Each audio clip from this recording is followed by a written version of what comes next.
আসসালামু আলাইকুম everyone, welcome back to my channel. আশা করি সবাই ভালো আছেন।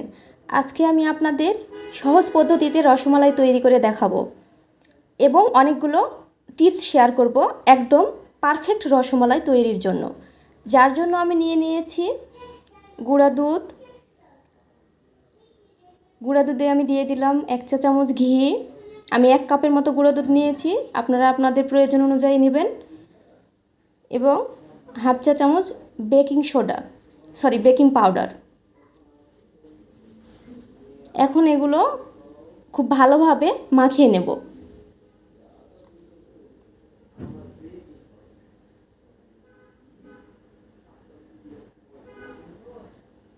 এবং আমি 2টি ডিম ভালোভাবে ফেটিয়ে নিয়েছি। তো অল্প অল্প করে ডিম গুঁড়ো দুধের সঙ্গে ভালো মতো মাখিয়ে নেব।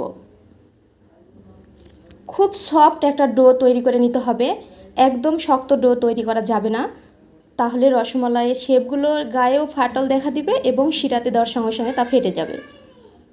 তো মাখাতেই বোঝা যাবে। এই যে মাখানো হয়ে গেছে, ডোটা এরকম স্টিকি হয়েছে। তো বড় গুঁড়া দুধের প্যাকেটের ডোটা এরকম স্টিকি হয়, আর মিনি প্যাকেটের গুঁড়া দুধ দিয়ে ডোটা তৈরি করলে অতটা স্টিকি হয় না, তবে টেস্ট একই রকম হবে, তৈরির পদ্ধতিটাও একই রকম হবে। তো আমি হাতে অল্প পরিমাণ ঘি মাখিয়ে নিলাম। এখন রসমালাইয়ের শেপগুলো দিয়ে নেব, অল্প অল্প করে এরকমভাবে নিয়ে রসমালাইয়ের শেপগুলো দিয়ে নেব।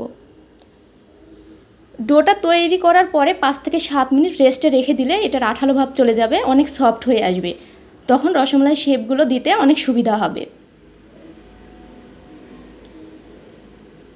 এই যে আমার একটা তৈরি হয়ে গেছে রসমালাইয়ের শেপ। এরকম করে আমি সবগুলো তৈরি করে নিব। আমার সবগুলো তৈরি করে নেওয়া হয়ে গেছে।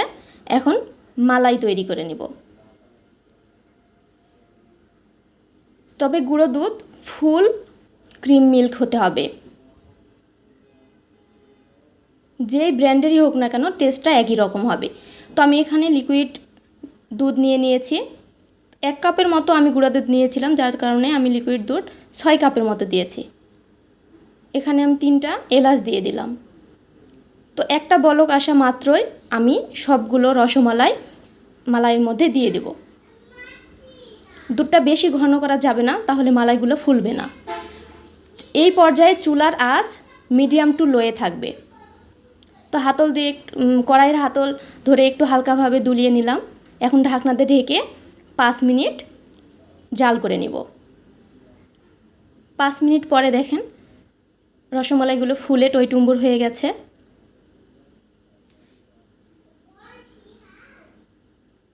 এরকম পর্যায়ে রসমালাইগুলো অনেক সফট থাকে, যার জন্য কোনো কিছু দিয়ে বারবার নাড়াচাড়া করার থেকে একটু হাতল দিয়ে নেড়ে চেড়ে নিলেই হয়। এরকম পর্যায়ে আমি চিনি অ্যাড করলাম। এখানে কনডেন্স মিল্কও অ্যাড করা যায়, স্বাদ অনুযায়ী চিনি দিয়ে দিয়েছি। আপনারাও আপনাদের পছন্দ অনুযায়ী স্বাদ অনুযায়ী চিনি অ্যাড করবেন। এবার আবার ঢাকনা দিয়ে ঢেকে দিলাম, দিয়ে লো আঁচে আবার 5 থেকে 6 মিনিট রান্না করে নেব। 5 থেকে 6 মিনিট রান্না করা শেষে দেখেন রসমালাইগুলো কতটা সুন্দর হয়েছে, একদম পারফেক্ট রসমালাই তৈরি হয়েছে। এখন কয়েকটি টিপস শেয়ার করব। যাদের রসমালাই ভেঙে যায় তারা 1 চামচ ময়দা অ্যাড করবেন, এবং রসমালাই শিরাতে দেওয়ার পরে রসমালাইয়ের গায়ে যদি হালকা ফাটল থাকে টেনশনের কোনো কারণ নাই।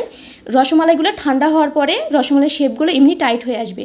তারপরেও যদি হালকা ফাটল থাকে নর্মাল ফ্রিজে রেখে দেওয়ার পরে রসমালাইগুলো অনেকটা টাইট হয়ে আসবে এবং অনেক মসৃণ রসমালাই হয়ে যাবে, তখন আর গায়ে কোনো ফাটল দেখা দিবে না। দেখেন কত সুন্দর রসমালাই তৈরি হয়েছে। কত ছোট করে তৈরি করেছিলাম, বাট শিরাতে দেওয়ার পরে বা মালাইয়ে দেওয়ার পরে কতটা ফুলে টইটুম্বুর হয়ে গেছে। এটা দেখতে যতটা সুন্দর, খেতেও ততটাই মজাদার। একবার হলেও বাসায় ট্রাই করবেন, এটা টেস্ট জীবনে কখনো ভুলতে পারবেন না।